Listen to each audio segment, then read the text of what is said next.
মানে পরিমাণটা হয়তো বেড়ে গেছে, হয়তো ছোট হয়ে গেছে, কিন্তু আছে। কোনটা? পরিমাণটা হয়তো বেড়ে গিয়েছিল, ওই জন্য উঠেছিল যে আছে, এখন হয়তো পরিমাণটা কমে গেছে বলে ওইখানে লিখছে না। দেখো তোমার কি কি ছিল, তোমার ছিল না, ওরকম হয় না। কিন্তু আছে একটু এখন। তাই বৃষ্টি আওয়াজটা একটু আস্তে করতে পারো। আচ্ছা, hepatomegaly with grade 1 fatty liver, splenomegaly, elongated uterus, nabothian cyst আর সার্ভিক্স। ঠিক আছে, তাহলে হেপাটোমেগালি গ্রেড 1 ফ্যাটি লিভার আর নেই, দেখো এখানে লেখা আছে।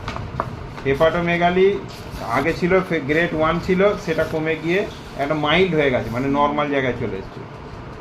গল ব্লাডার থিকেন ওয়ালটা কন্ট্রাক্টেড করেছে, মানে আগে ছিল স্প্লিনোমেগালি আর গল ব্লাডার বড়, স্প্লিনোমেগালিটা পুরো ভালো হয়ে গেছে। এলঙ্গেটেড ইউটেরাসটা লম্বা ছিল, সেটাও ভালো হয়ে গেছে।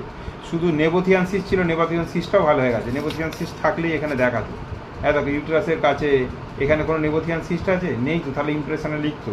নেবোথিয়ান সিস্টও ভালো হয়ে গেছে, শুধু তোমার রয়ে গেল left sided ovarian functional cyst. Functional cyst যখন তখন হতে পারে, ব্লক করে গেছে, মাসিক চালু হলে আবার চালু হয়ে যাবে, ওটা ঠিক হয়ে যাবে। ঠিক আছে, তার মানে 4টে সমস্যা ছিল: hepatomegaly with grade 1 fatty change, splenomegaly, elongated uterus, nabothian cyst. সব কটা সেরেছে, শুধুমাত্র নতুন করে লেফট সাইডের ওভারিয়ান সিস্ট একটু আছে, ওটা ওষুধ খেলে ঠিক হয়ে যাবে। ঠিক আছে, ওই চিন্তাই করতেছে। হুম।